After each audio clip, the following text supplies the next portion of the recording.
awesome God, how great thou art. You are God, mighty are your miracles. We stand in awe of your holy name. Lord, we bow and worship you. Forever you will be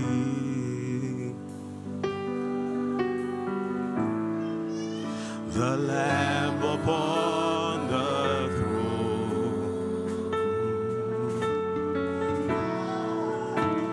I gladly bow my knee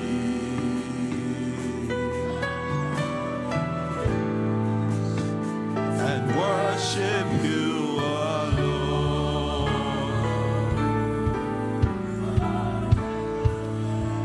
Forever you will be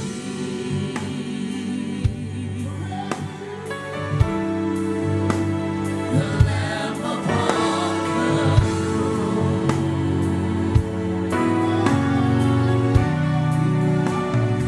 Gladly bow my knee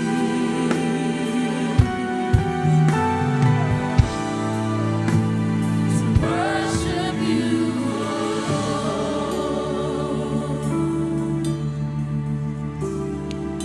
You are, you are, you are. You are, you are, you are. You are, you are, you are. Mighty God, you are. You are, you are, you are. You are, you are, you are. You are, you are, you are. Mighty God, you are. And I just want to say, Papa, oh, Eshe. I just want to say, Papa, oh, Eshe. Just want to say, Papa, oh, Eshe. I just want to say, Papa, oh, Eshe. You may have your seat. Thank you. Forgive me. I'm a terrible singer, but that had to be done. Because without God, there won't even be this service. There won't be us gathering here. There won't be my mom, that I was fortunate enough to be one of the children that came through her. So I think, if anything, I owe that to God. Even if I don't say anything else, I owe that to God. Because if I have no other blessings to count, just peradventure, which I do, but if I had no other blessings to count, that is one I would count over and over and over and over. I was going to read my tribute that I was forced and rushed to write, but I'm just going to try to speak from my heart and keep it short and simple. I haven't had this cry since she left. And I know there's probably going to be more coming later, because I was forced into the role of planning and answering questions, attending to people's calls, making decisions. I never knew this firstborn thing was this traumatic. I have our dear moms in the house that they've been saying this for about 4 or 5 years now, Olori Ebi. I just thought they had jokes they wanted to crack, and then, I indulged them. Go ahead, say it, Olori Ebi. But since August 19th, I think I have without any manuals, books, or school. I have an understanding what Olori Ebi is.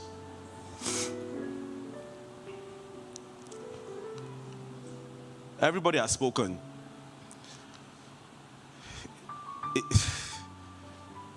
If I'm to recount the calls, and the calls are not just Baleti Mommy and you are and all that stuff, but stories come with each call.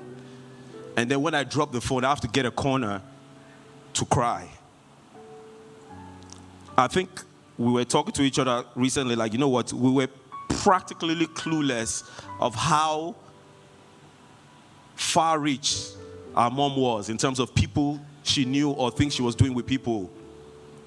When we're forced into the role of having to start going through her things and packing this and packing that, getting documents together, things that we didn't want her to talk to us about. Each time she tried to have a meeting, Mommy, don't worry, you're going to be here. God is in control, don't worry. And then I'm out, she's out, he's out. We go to do what we need to do. Just had that faith. I had to go through documents, I had to go through a diary.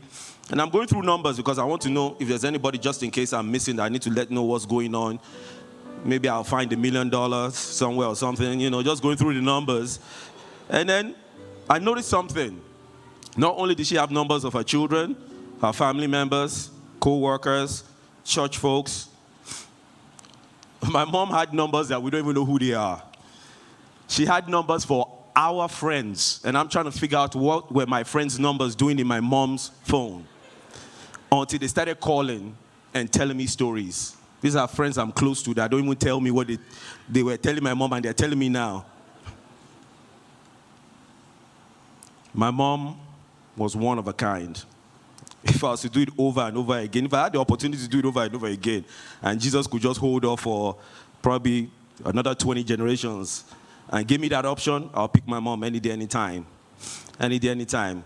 Not surprised that my dad's family knew what they had and tried to hold on, because she's the only one I can think of that would go through all that and they will still be at peace with themselves. But it's what it is. I'm going to miss my mom a lot. For those that know me, they know that after my pastor, Reverend Siwa Yerifo, released me from Nigeria to come here, Jesus House DC was fortunate to have me, but at a bigger capacity. Yes, I was involved with the church in Nigeria, but not as involved as I was here in Jesus House DC. And a lot of people, including the church staff, ministers, and even friends, and people that were not even members of the church, always wanted to know, how did I do it? What was it? Why did I couldn't give him an answer, but the answer is right here. She's the reason. You see, everything everybody has said about my mom, all three of us don't have it all, but we have a piece of her. So in case you still want to talk, just try to figure out which one of us has the thing look, we have it. We might not be as refined as she was, like a diamond. We are just in the rough right now, so just walk with us. You will find something good. But really, I want to thank Reverend Cyril Yerifo from the Redeeming Love Chapel, Lagos, Nigeria, and his wife for being a huge support to the family from day one. And then he passed on the baton to Jesus House DC. I want to thank Pastor Gandhi and Pastor Mo Lauye and leadership here for always looking out for this family, because this is the family church. Jesus House was kind enough to post me to a church. I guess they felt I was matured. I'm getting matured now by the day. I want to thank Pastor Adeyinka and Dr. Adeyinka for being our pastors at my pastor at Solomon's Porch, and for being here. It takes a great woman to bring out three pastors dedicated to the family like that. For everyone that is here, even if I may not mention names, I just want to say a big thank you. All your calls, your support, your love, and your resources. Yes, I won't hide it. Your resources came in very, very, very handy. Thank you so much for those that have helped out. Be patient with us. That's what I want to say. I'm talking about my family here, myself, my sister, my brother, his wife, my wife, and the family said, please be patient with us. We are not my mom. We are not. We are telling you now. We know. We still had a discussion in the house today. Like, it's only her that can be that kind. We're kind, don't get me wrong, but we're just not on that level. Our level is heavenly. It's very spiritual. It's even beyond spiritual. We are still trying to figure it out amongst ourselves. You know, the things our mom would do, you know. My mom will come up here now, carry the microphone, sorry, I said phone. She will practically thank everybody here by name. She will know everybody's name, know everybody's face. I'm trying. We're not there yet. But thank you so much. Keep us in your prayers. Keep us in your prayers. Tough loss, because we're very, very attached to our mom. If you don't know, we refer to her as our mother hen. She shielded us and protected us from too much. Even in the recent years where we wanted to step in and start to protect her, to cover her, she won't let us. She kept telling us we didn't understand. We didn't understand. She's all we had. She's all we had. She's all we had. She's all we had. I already knew deep down this day will come, but for any loved one, it doesn't matter. They might be 205 years old. There's still a part of you that if they go, the pain. I'm just glad that she's not in any more pain. There was nothing I wish there was a way to take the pain from her. I couldn't take the pain from her. I couldn't stop her from going through the things she went through. God understands. I'm sure God will reveal to us in due season. I don't know. I don't want to hold the thing up. Don't let me keep talking. I just want to say thank you. And I appreciate every single one of you. Yeah, if I didn't thank you in person, please, I don't mean anything bad at all. There was something I skipped, and I'm happy in the course of my brother saying something about mom. There was something we knew about her. I don't know where she got that culture from, but she was always ready to do Thanksgiving for everything that happened in the house. I've never seen such discipline and dedicated. When my brother got married, she did Thanksgiving. When he had his first son, she did Thanksgiving in church. When she's promoted, she did Thanksgiving. It's just, she fulfilled that scripture that says, in everything, give thanks, for it's the will of God. I've never seen it before. My sister graduated. She did her own personal Thanksgiving.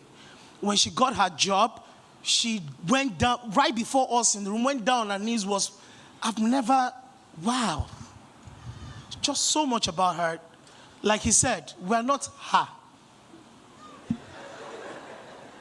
But we have the elements amongst us to make sure we'll try our best to be her, uphold her, and be better than her.